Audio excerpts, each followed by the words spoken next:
Je suis content d'être dans cette université d'hiver qui est un moment assez magique où on rencontre les gens.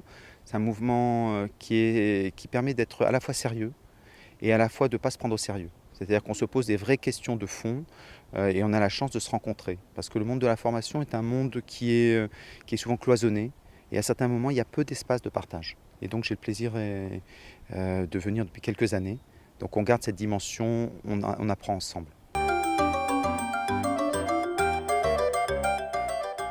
Je suis venu témoigner des nouvelles pratiques que le GARF a mis en place, tout particulièrement le GARF Lab, qui est un laboratoire des innovations pédagogiques.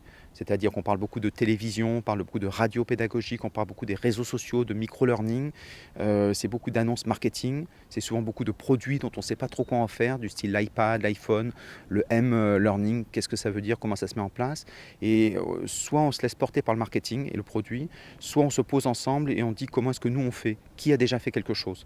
Et donc très modestement, avec les responsables de formation, on échange nos pratiques et ça permet à la fois d'être militant sur ces nouvelles technologies, parce que de nouvelles façons d'apprendre apparaissent, et puis à la fois ça évite de sortir dans ce côté un peu marketing, vente, qu'on retrouve beaucoup de plus en plus, en disant il y a quelque chose de nouveau, il faut absolument y être. Ce n'est pas forcément le cas, ce n'est pas forcément l'histoire des entreprises. Les entreprises sont sérieuses et donc elles doivent avancer en respectant leur histoire. Et c'est d'ailleurs une nouvelle façon d'apprendre qui est le storytelling, raconter des belles histoires en formation pour que les gens puissent apprendre et être motivés pour apprendre. Le numérique, en fait, nous permet de sortir du cadre, ça nous permet tout simplement de nous réinterroger. C'est un prétexte, c'est-à-dire que est-ce que ce qu'on fait a du sens? Est-ce que apprendre en entreprise est efficace? Et donc c'est toutes les vieilles questions qu'on avait, mais avec un éclairage qui est complètement nouveau. Donc ça veut dire que ça légitime non pas simplement de tout réécrire, mais au contraire de respecter d'où on vient pour être capable de savoir où on va.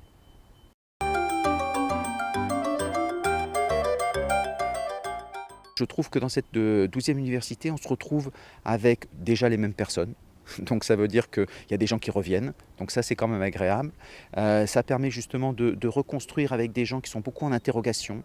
Je trouve qu'il y a une démarche très studieuse, de plus en plus studieuse et de plus en plus en interrogation. C'est-à-dire des institutions de la formation qui avaient l'habitude peut-être d'être plus enfermées sur leurs certitudes.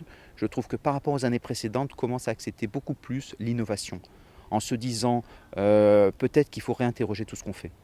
Voilà, et en remettant profondément des interrogations. Ça permet effectivement d'avoir des gens qui sont prêts à accepter l'ouverture. L'open learning, comme on dit, pour faire un peu fun. Mais ça veut dire qu'on s'aperçoit qu'il y a vraiment des grandes questions sur le fond et tous les organismes se posent ces questions-là. Et au démarrage, ça fait la 4e session que je fais ici, on n'avait pas ces questions-là. On avait des gens qui étaient sûrs d'eux, qui étaient sachants, qui avaient l'habitude, qui étaient reconnus dans leur fonction.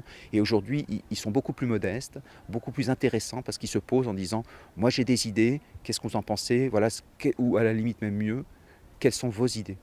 Et ils sont demandeurs. Et donc je trouve que c'est quand même une très très belle évolution de ce qu'on appelle pour nous entreprise, l'entreprise apprenante, mais c'est la même chose avec les institutions apprenantes, les associations apprenantes.